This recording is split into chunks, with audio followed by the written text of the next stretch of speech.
So we're going to go over some tips on controlling your viewport and making selections. A lot of times when I'm watching beginners get into Blender, they're having a hard time just navigating around their 3D models and mesh. So I just want to give you some tips here on how to control it better and view the things that you really want to look at inside the 3D view anyways. And this will speed you up a lot as well. So first and foremost, we're just going to be playing around with some basic geometry to do this. But if I hit Shift D and duplicate, we can create multiple objects, of course, like so, right? And start moving them out. But when you're trying to look at something specific, you select it, and if you hit the tilde key, there's this option View Selected. Super useful because you can select on the outliner as well.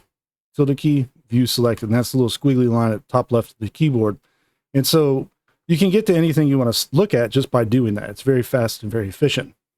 If you middle mouse click, you're probably aware of this. You can orbit, right? Control middle mouse lets you zoom in and out. But if you were to Alt middle click, you can actually look at things under your mouse, right? So you mouse wheel in, Alt middle click, boom, there you go. And now you're actually kind of keyed in on that little area, and it'll hit surfaces basically is what it's doing. So it's going to do something like that. Now, if you want to jump into the orthographic views, you can tilde key and go to left or right, top, bottom, right? Very easily. You can middle mouse click, orbit back out. But while you're orbiting, you can hold down Alt and you'll jump into those as well. And also quarter views if you need that. So you can hold Alt while orbiting and jump into your orthographic views. If you Alt and middle click, like you're gesturing, so to the left or the right, you'll also pop into those views very rapidly. Okay, so that's a really good one to know. And so with that out of the way, like you now have control over this. You can select multiple objects and view them both. Just, shift clicking these things can go a long way. But sometimes all your objects are combined together, right? So you shift select all these and you hit Control J, you can join them. Try that again real quick. All right, and they join into one object now. So when we're selecting this, it's going to be like so basically. And something to pay attention to is when you select these, whatever you select last, that highlighted one, that's going to be your active element. If you hit Control J, that's the origin point it's going to use. Just keep that in mind. Now, here's the thing. When we're in edit mode, so you hit the tab key, you'll jump into edit mode. If you hit Control tab, you'll get a pie menu, right? If you want that pie menu all the time, when you hit the tab key, you can go to, let's see if I can find it real quick. Yeah, key map, and then tab for pie menu is the one that you'll want to use. If you're using something like the machine tools add-on, you'll already have a tab key pie menu. Like it's very similar to what you'll do if you turn that on. But with that out of the way, we can jump into edit mode, right? In edit mode, of course, you can select edges or vertices, edges, and faces. So usually that's one. Well, with my setup, it's not going to work like that, but usually it's 1, 2, and 3 that you can select vertex, edge, and face. Now, in other software, you have something called select element. Like you just want to select this cube here, right? But we can't really do that here in Blender. There's no selection method for it, so you got to press L. That's the trick with that one. And whatever's under your mouse, it will select, right? When you hit L, and if you hit Shift L, it will unselect it, right? And you can see here there's some options for this. If you expand that open, you can limit this as well or delimit it by seams and normals, materials, and other things like that. So if these had materials on each face, you could just select, or they had the same materials on each one of these faces in here, you could select those different materials anyways. Now, let's do this a little bit differently though, because we want to select just this whole cube. Like you could press L, and a lot of times that works out just fine. But I want to show you a little trick to this. Like we're going to have to hover L, L, L, right? Like that gets kind of old sometimes. If you actually just select this face and this face here, you can go to select. And there's another type of select linked up here, which is linked right here. And so you'll want to right click this, add it to a shortcut or quick favorites. And what this one does is very similar, but when we click it, it will select the rest of that mesh basically. So if you had lots of cubes going on, right? Instead of hovering over each one of those, pressing L, you could just tap the ones you want. And then you could select link. If you have a hotkey set up, you're already done, right? You got them all. So then you could delete maybe those ones if you needed to do something like that, right? So super useful. Now let's just talk about some of the restrictions here real quick. So if I was to just start modeling something real quick, and we're just going to do a really quick dirty mesh, I guess, of something. and I wanted to create some seams on this. I'm going to inset, hit B, hold control, and I'm going to create some seams here by selecting these edges. Control E, mark seam. All right, so now when we press L, you'll see we have nothing selected here. Well, by default, you should have seam selected, but you'll see it selects up to that seam basically, right? And so that's great. But if you don't want to select it by seam and you press L, you could change it to something else. It might work, right? But you can also shift click this and deselect everything. So it will now select the whole object, okay?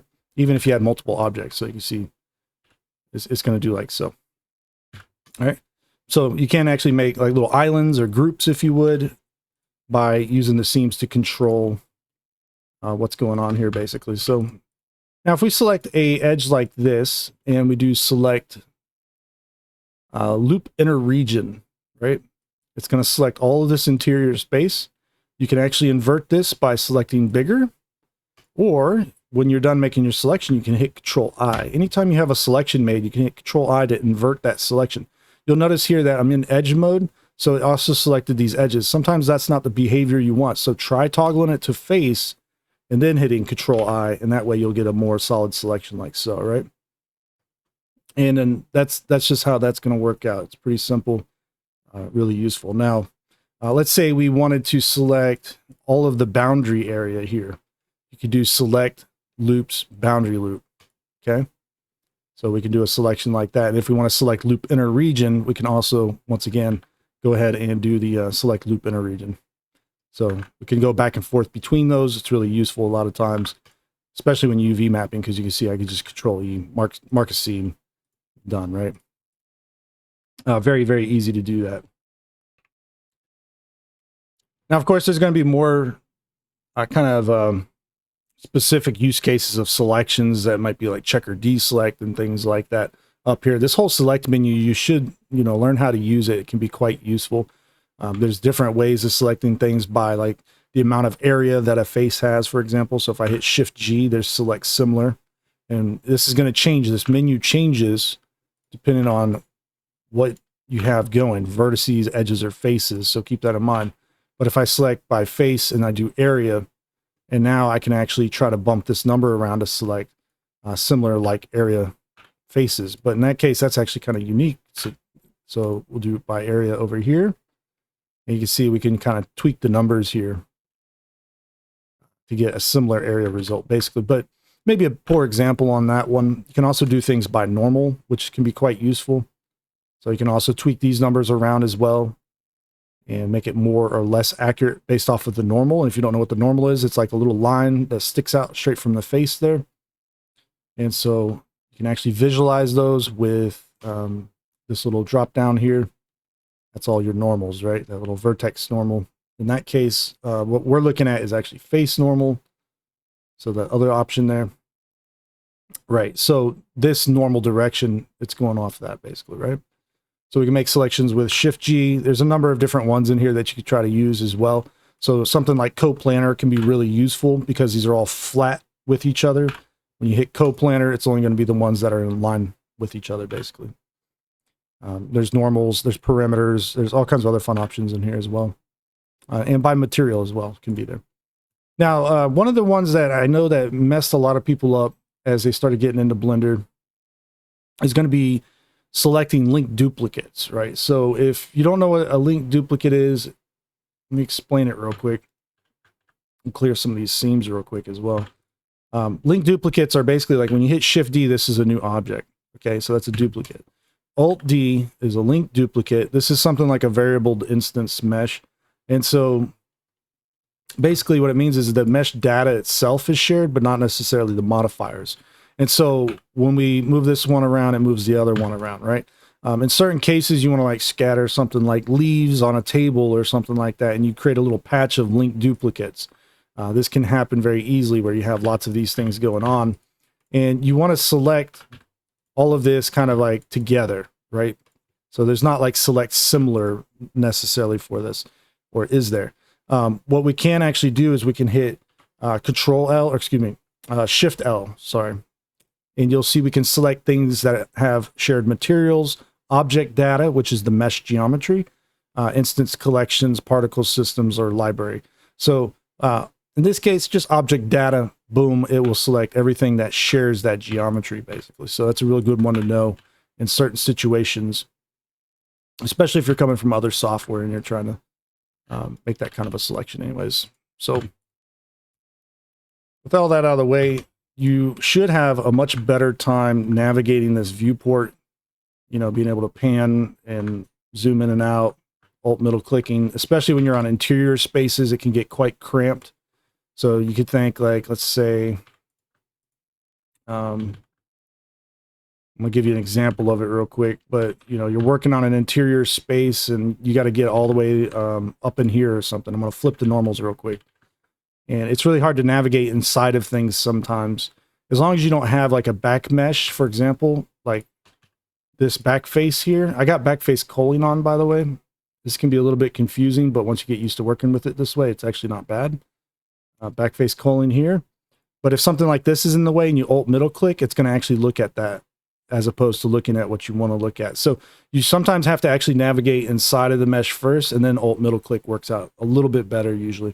But you can see we can actually navigate in here quite easily now because of that alt middle click trick, and being able to zoom in and out slightly and just get around in the mesh here. Now, eventually at some point things will start to clip, more than likely, if you're working on very small things, for example. You know, we can zoom and zoom and zoom. Eventually it clips. If you ever run into clipping issues, that's under view, camera, start point. You can always just reduce it, right? If you don't need to reduce it, don't reduce it. There's no point. There's actually a little weird anomaly that happens with Blender when you start messing around with clip start and clip in, and it can actually make your knife tool start to miss cuts. It's kind of an interesting thing that can happen, but it's a known thing. So, and also it messes up like cavity shading and stuff like that possibly. Now the cavity shading itself, you can always, you know, just go to it and you can go to the properties of it. You can start adjusting like distance and size and stuff like that to kind of correct it. So usually distance is the main one, but that's going to be influenced by the viewport clipping there. So, you know, 0.1, 0.01 maybe. Usually you don't need much less than that. And then the distance in clip. While it's nice to have a very big clipping distance out to like 1,000 meters, honestly, if you don't need it, you can always just reduce it. It doesn't really matter that much. So, and that should actually improve the performance of the knife tool as well if you reduce that. So it's either reducing that one or increasing the clip start. It's one or the other. They might both have an effect on it. So, but yeah, anyway, so like you can get into these geometries very easily doing stuff like this. Someone was just working on like hair cards, for example. They're having issues with having double faces. So some of you guys may know this, some of you may not if you've worked on game models. You can't always have your back faces doing this in a game engine. It'll be transparent. You can't do that. You don't want to necessarily use like alpha opacity textures on a hair card or possibly other things, right? I mean, you probably will want to, but there's a good odd chance you don't need to necessarily do double-sided rendering on everything. And so you would take a mesh like this potentially, you would duplicate it, alt in and flip the normals, and now you'd have basically double-sided geometry here. This typically works out fine in a game engine. In Blender it tends to flicker a little bit, but for the most part this is two geometries right on top of each other, but they're not merged together. So it gets a little bit kind of strange working with a mesh like this, but sometimes you need to select one side and not the other, as long as you don't merge it together. Matter of fact, if you merge it together, merge at center, everything's going to collapse. Well, not merge at center, sorry, merge by distance. Everything's going to collapse like this anyways. It's going to kind of fix itself. So that's kind of good to know, but you don't want to do that. So if you need to select one side and not the other, guess what you need to do? You can press L if you want. You can move it out, boom, there, because it's not connected, right? And that's good. So you can also select one of the faces and then use the other version of select link with the hotkey, right? This one. And that also works. So now you can just, you know, separate this or keep it together, whatever the case. Just P, separate selection, boom. Now we got interior and exterior separated. Very quick. So that's a very nice one to know if you ever need that kind of behavior, especially when you're working on game mesh, right? So with all that out of the way, that's just all I wanted to go over in this video, because a lot of guys, when they see me working on 3D models, they think I'm doing some special shortcuts and hotkeys for everything, when most of the tricks are just selections. They're not really anything super special. your selection methods, you know, like there's like your typical ones, like alt clicking to get a loop selection, selecting more or less with control number pad plus or minus, and doing shortest path selections by holding control and clicking. You can do shortest path fill, which is control shift clicking, which usually does something like this. So you click here and then click here, control shift clicking, right? All these little shortcuts, they help. So, you know, you can shift click through here, and then you can shift click there to deselect. Maybe you want to do shift click or control click. We'll do a shortest path, right? So, but control clicking, shortest path. Maybe you want to invert your selection later on. You can always hit control I, and you'll see we'll get some edge selection like this going. Maybe it's with the vertices, like we want to select here, and then invert, control I. Then we can actually hide these. We can press H. We can work on this in edit mode. You can hide it in edit mode. This one will confuse you if you've never done it before, because when you're in edit mode, it's like this. Object mode, it goes back to normal. So, but we can move this around even with like proportional edit. And we can mouse wheel that up. We can create like a curve there, basically. And now when we Alt H, none of this was influenced, just this area that we had selected. So we can definitely do things like that, and then maybe move it back and create the kind of shapes we want to create anyways. And it's just selection and navigating. It's really all it is. Like once you get more competent at the using the shortcuts for this, you'll be able to do this with vanilla Blender even. Like it's not necessarily like an add-on is needed to be fast at getting around in a 3D view or environment. It's really kind of simple once you understand a couple extra shortcuts, basically, right? So it looks fast, and then of course you're going to have the merge menu, which is a little bit slower. You press M, you can merge at center, at last, or at first. You can change these to shortcuts if you really wanted to. The main thing is that if you have the machine tools add-on, that's all going to be replaced for the most part by using 1 to merge at last, or shift 1 to merge at center. That's pretty much all you need. To dissolve things, it's control X, right? So it's not supposed to be a modeling tutorial, but all those little things combo together. Just being able to get to view what you want to work on is, I think, one of the most important things. So we can just get in here and kind of make things happen. SC and 0, can flatten that whole top section, or we can use like loop tools and flatten. That flattens it along the normal. It's a little bit different than flattening it straight up and down.